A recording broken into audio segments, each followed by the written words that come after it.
পিছন থেকে প্রথমে একজন কোপ দেয়, তারপর আবদুল্লাহ ছুরি মারে। বেশিক্ষণ সময় ছিল না, 2 থেকে 3 মিনিট। কক্সবাজারের ছাত্রলীগ নেতা ইমন হত্যাকাণ্ডের মাস্টার মাইন্ড আব্দুল খানকে আটক করেছে র্যাব 15।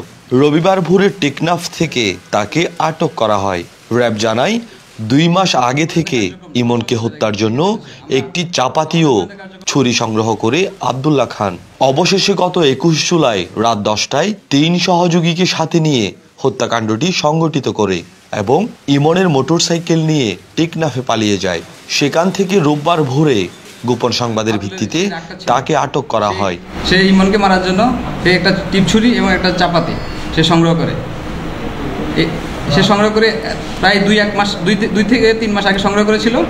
সেই সুযোগটা সে আসলে 21 তারিখে পায় এবং ওই দুইটাই সে ইউজ করে হত্যাকাণ্ডে। র্যাব আরও জানায় পূর্ব শত্রুতার জের ধরেই ইমনকে হত্যা করে অপরাধীরা এবং এ ধরনের হত্যাকাণ্ড বন্ধে গোয়েন্দা তৎপরতার বৃদ্ধির কথা জানায় র্যাব। আমাদের গোয়েন্দা কার্যক্রম আরও বৃদ্ধি করেছি। এই সাম্প্রতিক সময়ে যে হত্যাকাণ্ডগুলো হয়েছে আমরা চেষ্টা করব এবং আমরা সকল বাহিনী চেষ্টা করছে আসলে এগুলো যাতে পরবর্তী না ঘটে। এদিকে সন্তান হত্যাকাণ্ডের মূল হোতা আটক হওয়ায় খুশি নিহতের পরিবার। ওনাদের প্রতি আমি খুব কৃতজ্ঞতা জানাই। এই ঘটনায় নিহত ইমনের বাবা 8 জনের নাম উল্লেখ করে শনিবার দিবাগত রাতে কক্সবাজার সদর মডেল থানায় হত্যা মামলা দায়ের করেন। তানভীর শিপু, চিটিএন।